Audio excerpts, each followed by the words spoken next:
Hello everybody, welcome back for another video. Hope you're all doing well and that you're all having a fantastic day. As always, leaving a like, leaving a comment, leaving another comment, or subscribing. All of these things do help out the channel and are very much appreciated when you do so. And without further ado, let's jump right into it. It says technical analysis. Oh, first of all, the news today is absolutely insane. So hold on to your seats or your chairs or your standing desk. Technical analysis. Bitcoin's price remains in range. Why the bulls need to take control. I assume that's to raise the prices back up, because if the bulls don't do it, then nobody will. Yes, we are still in the same trading range where we have been for a couple of weeks or so now. We are on the literal cusp of this being Bitcoin's 9th week. That is number 9 week in the red, ending the week in the red. I think this is the longest time in history that we are seeing. First of all, we're in the 8th now consecutive week of Bitcoin having a red weekend, if you will. This is I mean, there's a lot of optimism in the redness. People saying Bitcoin and many other markets can only remain red for so long, and the general idea being, well, it's red now. Eventually, it will be green again, as we have entered into some sort of Twilight Zone-esque accumulation period. This one says, Bitcoin consolidation is uninspiring. What? That's a shocker. But a run to near $33,000 is on the cards. Yes, because we have not completely collapsed as a market based on the world events and world news and world markets. And we keep floating between this price range, as we have seen before. I assume nearly all of you have been here for at least 6 months and or a year at this point. Whenever Bitcoin is trading within a not even a little wide trading range, it tends to eventually come to a head. The pyramid triangle formation ends, and then we end up moving up. Unless somebody's going to be creating another Bitcoin Cash Satoshi's vision, then, you know, down the chute once again. It says extreme fear is gripping Bitcoin's price, but analysts point to signs of a potential reversal. Yes, this is one of the most common price news stories of the day. If you look at the greed and fear index, we have actually broken below extreme fear, and it's just kind of hanging off by itself with no path to kind of go. I think everyone at the moment is quite wary of what's going to be happening in the next couple of weeks, or just the general sentiment of all markets. I think everyone is looking, in a way, also towards the stock market to really clarify that we are at the bottom of the bottom of the bottom of the bottom of the bottom. I'm seeing a lot of other people posting stock photos on Twitter as well, discussing the previous, as they're calling them, bear markets of the stock market, how long that they've lasted over the last 20 years or so. It's generally a couple of weeks. Once again, fear cannot grip any market for too long. Eventually, people get greedy. They realize that they want to make some money. The sentiment ends up flowing outward, and everyone ends up buying back into individual markets. It says technical analysis. Ethereum struggles below $2,000. Why bears remain in action? It's not bears. It's just the world's sentiment, because it's kind of garbage right now. I'm not sure if anyone else has been paying attention to the news. And also, I believe this was just recently clarified. For those of you not looking at the screen, it says the Federal Reserve's minutes show strong commitment to a 0.5% rate hike, in June and in July. So the news that we got before was that apparently they would be raising the interest rate to 0.5%, 5% more, sometime in July. June apparently is also going to be happening in July now. It says the Federal Reserve has made a strong commitment to a 0.5% move in June and July, according to the minutes from the central bank's May meeting released on Wednesday afternoon. On the 4th of May, policymakers raised short-term interest rates by 0.5% to a target range of 0.75 and 1% in a bid to lower inflation. Higher interest rates make it more expensive to borrow, which should, in theory, depress the consumption that is enabling companies to raise prices, which is also something really terrible right now. A lot of companies, I hope in the future, might get in trouble for this because a lot of people have been pricing what they call the consumer price index. They put a basket of goods, like literally, they take things that they believe are the most consumed items inside of a supermarket into a basket, and they see how much they've risen from a month before that. And this is how they gauge what inflation is, which is also a terrible way to do it because it's so many other things, like even the price of petrol has risen by 15% month on month, but I digress. And people have been looking at the prices of other things that have not been affected by supply chains or any other things. And some of these prices have gone up by 48%. I watched all these. I watch news clips all the time. I'll try and share more of them with you on Twitter, but a lot of them they're not, I wouldn't say the word depressing, but it's kind of just the reality of the actual news. And they were showing this woman, they followed her through her supermarket trip. And she was like, I don't remember that being $5. And I think they were asking the manager what the price of one of the items was 3 months ago. And he was like, it was $4. And I was like, that's definitely higher than a 7.8% or 8.5% inflation rate. So there are a lot of companies who are making sure, and I don't know if you've noticed as well, I'll move on from this in 1 second. There was a discussion that this woman was having on Twitter because I think she was privileged enough to be able to sit in the meetings of some of the largest companies or like be on like a video conference with them. And she said they were gloating. They were bragging about how much they were able to raise prices and how much money they had made in the previous 2 quarters because they saw what the normal inflation rate was, but they themselves raised prices like 7 times higher. And they were, oh, I'm sorry, it's just inflation. Knowing that people had to buy these items to basically live and survive. So there's a lot of hyper shadiness going on, but it's not even that it should be excused. It's just more to be expected because we know that most companies are absolutely terrible. So yeah, as we have it right now, it looks like in June and July, they're going to be raising the interest rates by 0.5 point. And where was the other news? Somewhere around here. I know it was somewhere a little bit lower. I can't find. There we go. The minutes notes that all policymakers on the committee supported the 0.5% move in May. In addition, the plan to begin shrinking the Fed's $9 trillion balance sheet will begin on the 1st of June. That's the 1st of June that we were talking about. It's basically, so the news goes, the Fed has been buying an enormous amount of equities and securities and properties over the last 2 years at this point. And they're going to begin either selling them off or getting rid of a lot of what they have in their portfolio. So this is why people are expecting a further downside in the stock market. Interest rates are rising at least twice, once in June, once in July. And $9 trillion, geez Louise, we'll begin to see a large runoff, I think by billions of dollars every single month. And I think the longest that we see right now that they've mentioned is up until September. So, going to be an interesting summer. I believe, yes. That is all of the price news. Not an enormous amount, and I'm going to show you exactly why. There was a clear winner in the news today. It may not be the most popular thing, but this news story, and I'm going to, how like I always mention, like, this news story was in the news 9 bajillion times, but I always only have like 2 tabs open. No, I'm going to give you full force today. I'm going to show you exactly how many tabs there were that I could find about this one news thing. So yeah, at the moment, prices are going sideways. They might go up. They might go down. News for today. And yeah, what is that? There's something in my eye and it's driving me absolutely insane. Okay.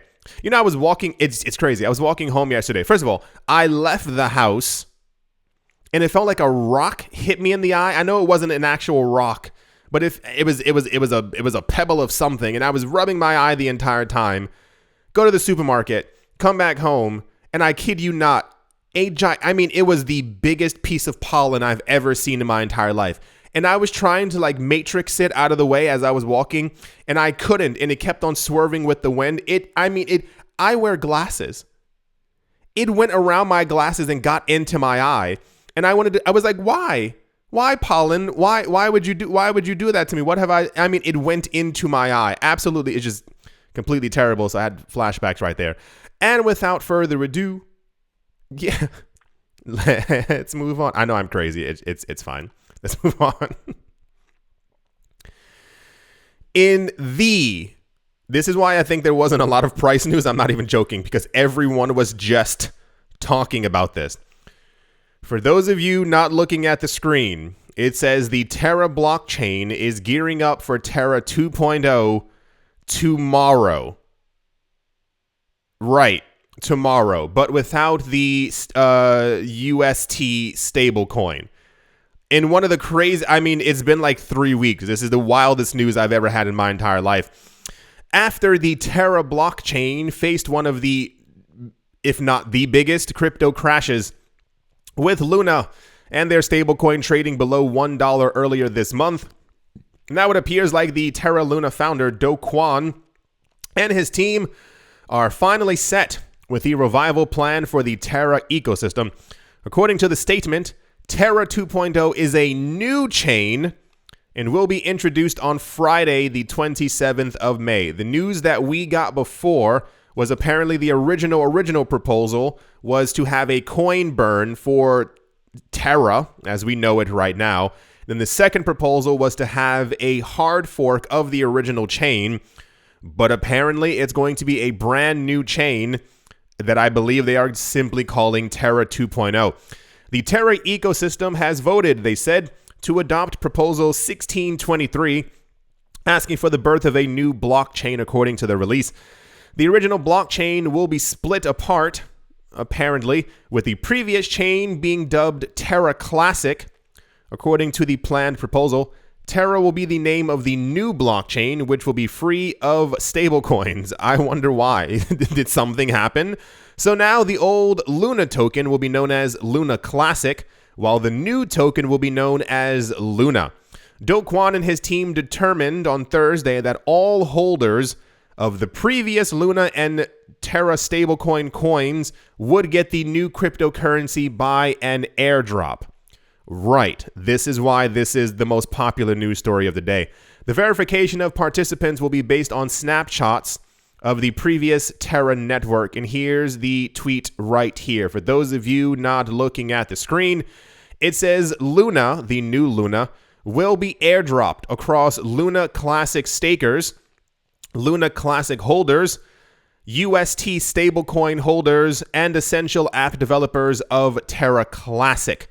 Token distribution details will be found in the governance proposal, but to summarize, the community pool of Terra Classic will receive 30% of the newly created coins. The pre-attack Luna holders, so if you were holding Luna before the fiasco, you will receive 35% of this allocation. Also, you will receive 10% if you were holding the actual stablecoin pre-attack. If you bought Luna after the entire fiasco happened, you will receive 10% of the allocation of the airdrop. And if you are also holding the stablecoin after all that has happened, you will receive 15% as well. These coins pumped last night. I don't mean they went up by a bit. I think the moment this news came out, Luna went up by 20%, and I think the stablecoin, I think it went from 1 cent to 8 cents. Is that an 800% rise? I'm pretty sure my math is pretty okay there. People went absolutely insane. Do you remember the news that we had a couple of days ago that people in South Korea were buying up this coin? And okay, I'm going to try and be completely honest with you with all of this stuff. I have two friends who were actually looking into this, and they were telling me about it, and I was like, sure, why not? Go live your life. They're betting quite heavily on this. This is not THIS space NOT space FINANCIAL space ADVICE. This is not financial advice. I had to literally spell it out for you. What my friends were thinking was, if there's going to be a new chain, a new fork, a new something, an airdrop was actually going to be part of the proposal, they were like, why don't we just buy up tons of cheap Luna Terra, like the coin that we have today, in an effort to see exactly how big the airdrop is going to be. Previous coins before, whether it be, what's that other thing that XRP had? Anyway, the general idea being for an airdrop, we don't know if it's going to be a one-to-one airdrop, which I was telling them, I was like, we don't know what the actual airdrop is going to look like. But if you get an airdrop, one of my friends was like, this is, I think, remember I told you I was away for like 2 weeks, give or take, and then I got like thrust out of my vacation when all my friends were sending me text messages. Did you see it? Did you see it? And I was like, I didn't see anything. The price had dropped so low on Terra Luna. I think one of my friends, hello friend if you're listening, I think he bought 10 million Terra Luna for like, I think $900 or something like that. And that's when we started getting news about the actual new chain and stuff like that. And he was like, what if the new dropped coin starts out at $1? And it kind of completely blew my mind. And I was like, what if it does start at $1? So this is why I think, backing it all up to what's on the screen, this is why I think we saw or had news about people in South Korea buying as much as they possibly could. Because what if new Terra ends up being popular? What if it actually ends up being used? What if it actually ends up getting tons of support and then the new coin ends up going to $4, $5, $6, $7? Even more so, what happens if old Terra becomes popular and rises back up to 10 cents, 25 cents, 35 cents? Really crazy, right? Like, I feel like this is a really weird, this is going to be one of the craziest experiments in cryptocurrency history. Like, I mean, we are going to look back at this in 5 years when Bitcoin is supposed to be over $500,000 and be like, this was the greatest disaster in all of our history. Or, wow, can you believe how those people made out like bandits? On the other hand, Terra has said that because of technical limits, all Luna and UST holdings on Terra will not be included in the snapshot. Users having UST or Luna bridges of Terra should bridge back to the Terra blockchain. So apparently, if you've been doing other things that haven't been directly on the chain or something like that, and you were holding Terra Luna in other places, you may not be applicable for this actual thing. It's kind of like, I guess maybe if you had, let's say you have Ethereum and then you have a coin built on top of it, and then within that coin there's a smart contract that's holding some Ether. I guess, there are limits to the entire thing. So bringing it on back, this was, without a doubt, the most popular news story that we've had in a very, very long time. I myself am quite interested to see how this is going to work out because it was all over the news. I don't know if there's no, what's it called? Time frame for when the snapshot, is it going to be midnight tonight? Is it going to be the morning of the 27th? I'm not exactly sure. It says Luna and the stablecoin jump after Terra revival plan moves ahead after vote. Do Kwon's revival plan for Terra finds endorsement with a 65% of the network voting yay. Luna's resurrection. Information you need to know ahead of the launch. I think I just basically told you everything. Global interest in Luna 2.0 on Google skyrockets, led by Finland and Spain. So we've gone over that millions of times before. Any time that something is really popular on Google, you can see the actual Google searches and how much they've popped up. And if it's led by Finland and Spain, I imagine there were many other countries that were very close behind, because Luna was a gigantic project. And if they can get back their support that they had before, I wonder if my friends are going to be buying islands. It says Terra 2.0 gets a positive response from Binance. Here's how the exchange plans to support. So yeah, Binance so far, I mean, in the last couple of hours, and Huobi have both said yay. As in not yay, but more like they gave a thumbs up and said that they will be supporting this new coin. All that's left are some of the larger exchanges. I mean, Binance is the largest, but now we're just kind of waiting for Kraken and Coinbase, which will probably come either by the end of today or sometime next week. But this is, once again, making sure that I show you every single tab that I could find. Terra 2.0 coming with a new rebirth on the 27th of May, but this time without a stablecoin. I just kind of think that's best as far as I've been reading. Yeah, Terra 2.0 is not a hard fork, but the genesis of a new blockchain. Was that the last one? Yes, finally. So yeah, this is going to be very popular news the entirety of today. The last news that we had about a week or so ago was that this airdrop is meant to be different from what I understand.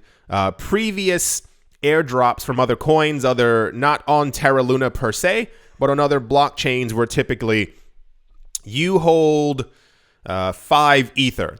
A new chain comes out. Here's your 5 new coin. I don't know what to call it. New coin because you have 5 Ether. Apparently, in a bid to make sure that people don't receive this new coin and simply dump it immediately, I think there will be like a staggered airdrop that will take place over the course of, the last we saw was 2 years, in an effort to make people, I guess, anticipate passive income over the course of 2 years, but also not dump their coins immediately, because you kind of have, the idea being, if I dump my coins now, what happens if this coin goes up by 7x over the next month and a half? So we'll see what happens. This is the news like this morning.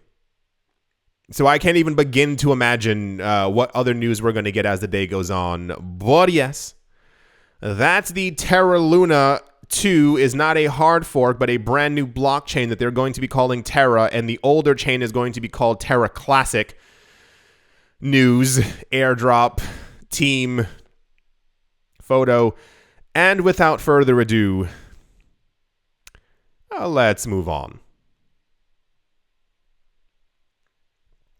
Also in whoopsie-daisy news, hardly 10 days after the country's finance minister indicated that cryptocurrencies could be taxed in the near future, Portugal has made another decision.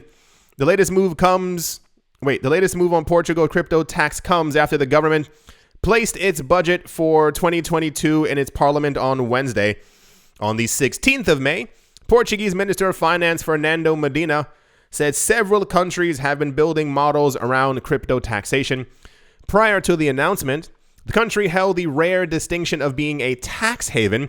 Crypto investors around the world considered Portugal the literal place to go to invest in crypto because they had zero tax on crypto. Also, Portugal had been at the forefront of crypto adoption. In January of this year, the physical store, why is there a link there, that allowed buying and selling cryptocurrencies in Portugal had opened. Portugal also considered cryptocurrencies to be a form of payment as against mere digital assets. This adds to Portugal's overall status as a crypto-friendly country alongside... Yeah, but I don't know... What are crypto taxes in El Salvador? I don't think we've ever had that discussion. In the latest development that could come across as a more than welcome move for crypto investors, the Portuguese government made an announcement on Wednesday. The country's earlier proposal to tax cryptocurrencies has been rejected by the parliament. My goodness, no more than 10 days. And whoever you are behind the scenes in that parliament, government place, here's a golf clap. That is a literal golf clap because you made the smartest decision in the entire world. I have friends who have moved to Portugal. I have friends who, they are waiting. Guys, you can breathe now. I think they were actually holding their breath for this because they were in the process of getting ready to move there. The idea is that Portugal was like, we're not getting any taxes from crypto. They saw that other countries were doing it. They proposed a 28% tax. I assume they got about a good 1,009 million emails, letters, smoke signals of people being like, no. Because I think a huge portion of their country's net worth was getting ready to leave and move to another country. The idea, and the craziest part is my friends who've moved to Portugal over the last 2 years because they have 0% taxes have bought multiple houses there. I mean, like literal multiple properties as rental units and stuff like that. But I think that's what ends up being the most intelligent part of having a 0% tax. The tax that you would normally be saving from taxation, you simply go, well, the money has to go somewhere. I want to make other forms of passive income. And then people start buying properties. People buy stores. People buy retail spaces, what have you. So, yes, this was also very popular news. I saw this and I cackled, almost like witch cackled. Like I threw my head back and I was like, well, okay, it wasn't that dramatic, but it was something along those lines. I can't believe I just cackled into the microphone. But what? I don't know how that proposal came to be. I don't know. I don't think that Portugal is one of the richest countries in Europe, so I assume this was kind of the idea. What you should be doing and how other countries do it, how Dubai does it, how Monaco does it, is basically you have 0% taxes. Cool, got it. But you tax the activities that people would normally want to do outside. So Monaco has Monte Carlo. That has huge amounts of taxes on it. Buying luxury items. These have huge amounts of taxes on it. They have a higher tax on buying cars and all these other things that they know that rich people will want to do. And this is a way of taxing without actually taxing. That's kind of how you do it. So, yeah, crazy, right? A literal congratulations to the government and to everyone who's also living there. Because I'm sure if anybody was on the fence about moving there, they're definitely going to be doing it now. So this was also quite popular news.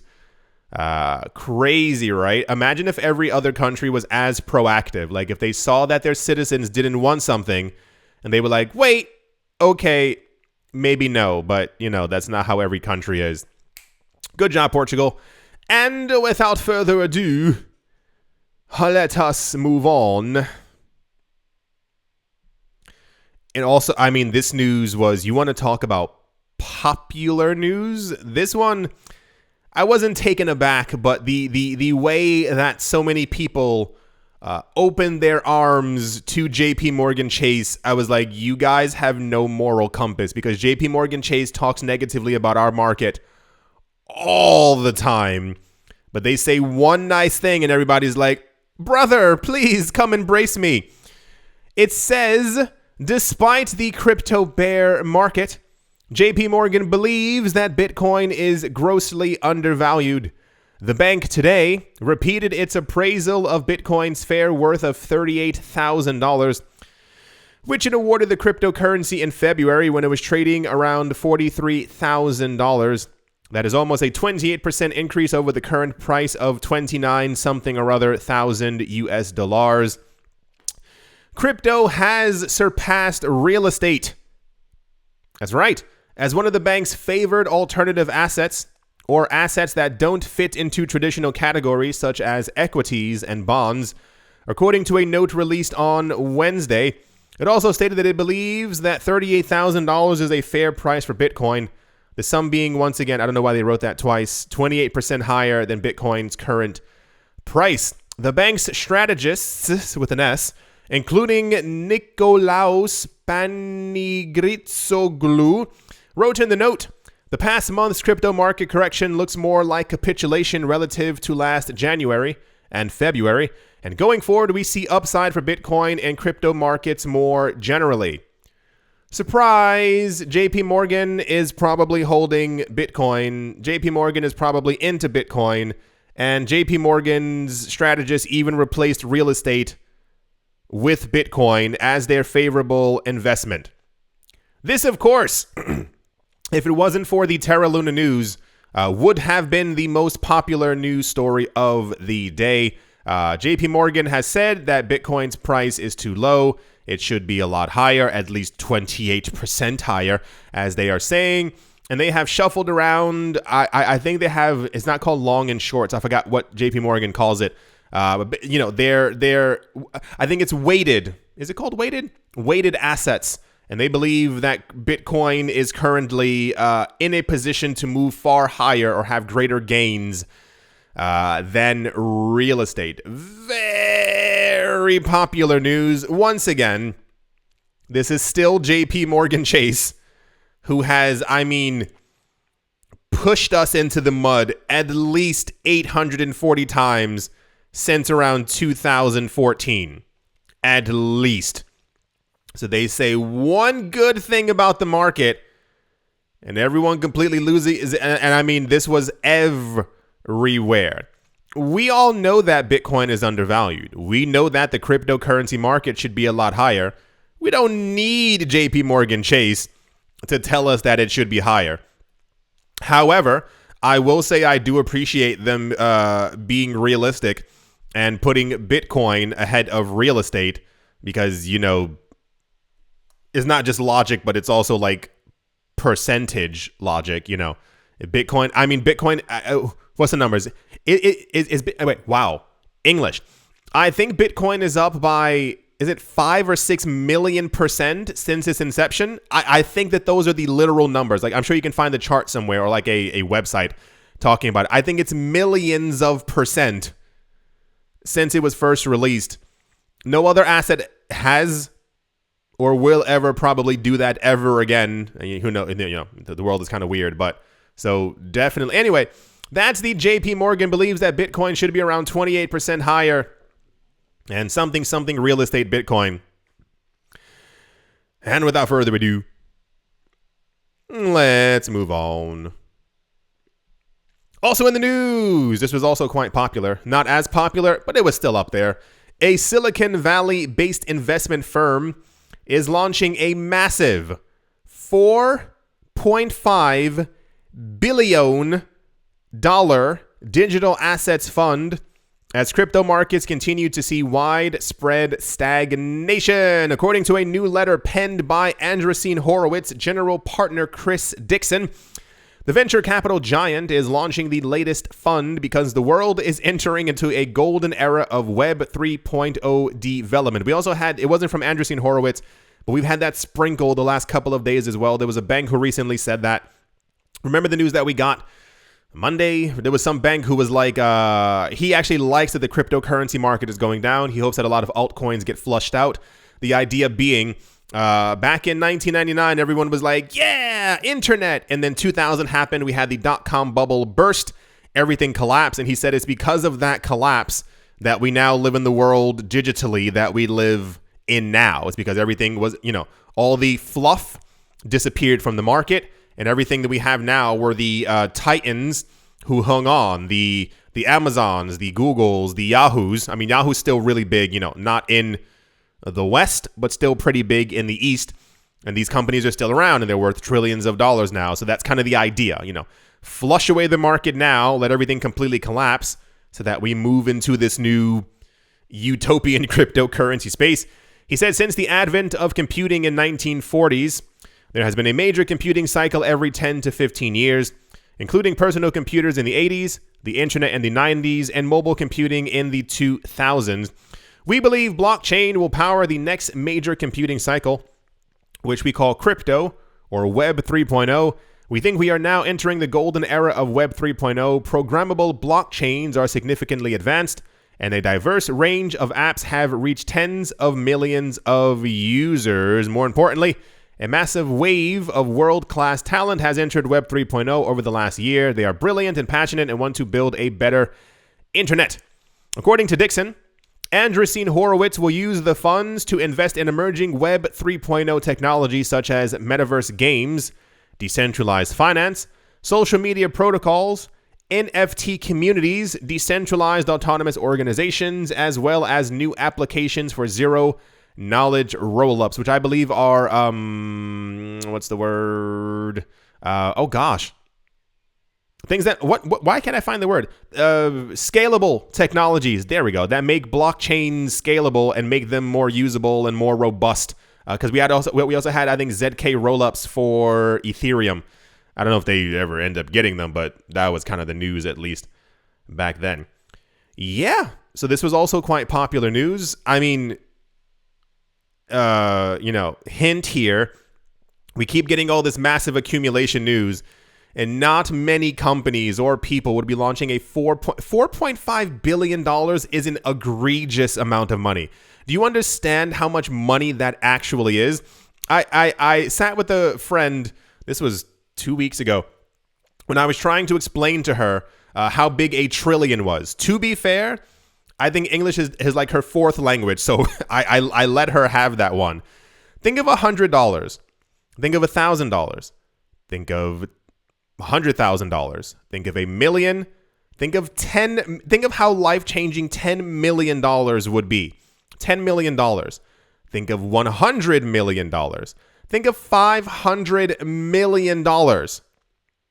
How much money that is. Now think of $1 billion. Now think of $2 billion. Now think of $4 billion. See how far we've come from that 100? Now go to $4.5 billion. And that's not in someone's bank account. That is simply in a fund to buy up things. That just shows you how much money is actually floating around out there. Whenever we get news like this or similar to it, or of some type of like massive amount of accumulation, once again, people buying billions of dollars worth of Bitcoin at once, it's so significant because that's kind of their like, what do you call that? It's not hot dog money. Shoe money, like the money you would use. Why did I say hot dog money? It's kind of like the money you would use to buy things. I have $1,000 in my bank account. This $10 won't hurt me. That's kind of the scale of it. So yeah, I believe very strongly in the cryptocurrency space. I think it's abundantly clear, at least to me, that we are going to make it. Maybe not every coin will make it, but it's fair to say our market's going to be around for a very, very, because the rich have their clutches on the blockchain now, and I don't think they're going to let go, especially with the prospect of becoming a trillionaire from holding a lot of these coins. Yeah, that's the Andreessen Horowitz is launching a $4.5 billion crypto fund. My goodness. And yeah, let's move on. As always, a very special thank you to my Patreon supporters: GBU Wally, Bubble Mode, How's Life Austin, Auspicious Agile and Blockchain, Jamie Saad, Blockchain Simplified, and let's move on. Empire Queen, Roman Geba, Bitcoin Ben Arachno, Dave Tony Ambroski, The Dealer's Den, Captain Something in the Z-Way, Lay, Mobarazi, VB Nerd 21, Miguel Grolay, Lauren De Silva, Quoted, Biddy, Troy, All Good, Space Case, Need a Miracle, Paternoster, Navarro Williams, Utopia 569, Moonman High XRP, Martin Steuer, Nostromo, John Sarson, The Animal Reader at Bibliophobia, Todd Mullis, Adam Graysick, Wise Night Owl, 242 to the World, Bankroll Network, Crypto Artist, Cole D3D, Setsuna, Richie Rich III, Paxis, Nick Mangialavori, Jim Gardner, where am I? There we go.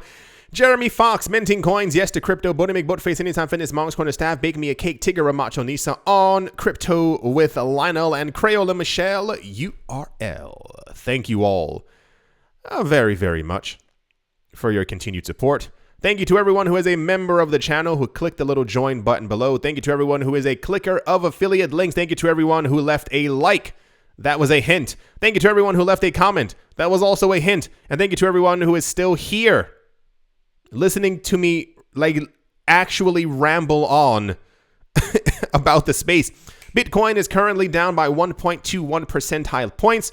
It is still within that very weird looking range. I saw someone talking yesterday. They were like, doesn't it seem a little bit weird that Bitcoin keeps popping up, going sideways and slamming down in a straight line, going up and then slamming down in a straight line?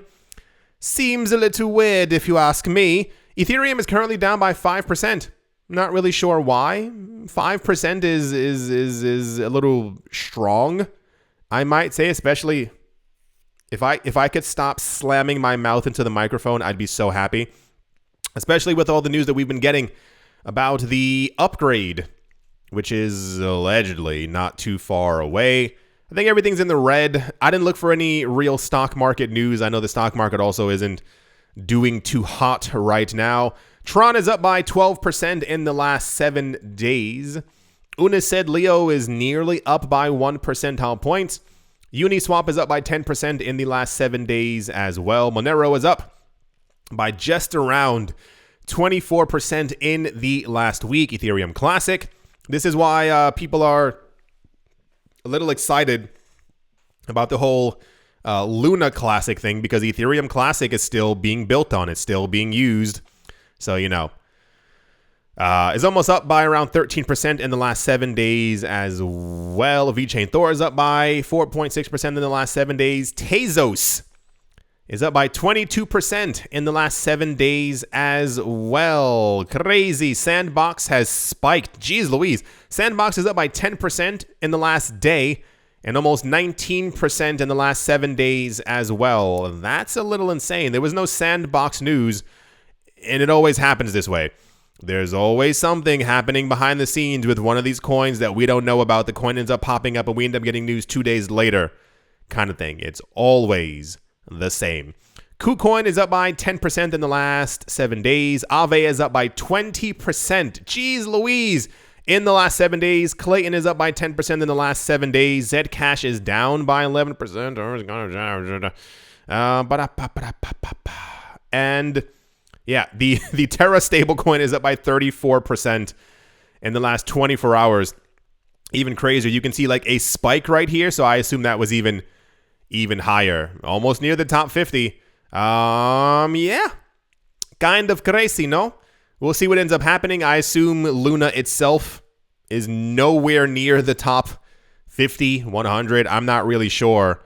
But expect to be bombarded with nothing but news like that today. I do hopeth that you've all enjoyed it. I do hope that you all have a spectacular day. And I mean, like, I hope it's one of the best days of your entire life. Like, I hope today is like insanely good to the point like you have to go home and you're like, things are a little bit too good. I don't want to go back outside anymore. Hope you all have a great day, great morning, great afternoon, great evening, wherever you are. Wherever you might be, I do hope it is absolutely fantastic. Thank you all once again for watching, listening, liking, commenting, supporting, clicking, watching, and I will most certainly be talking to you all soon. See you.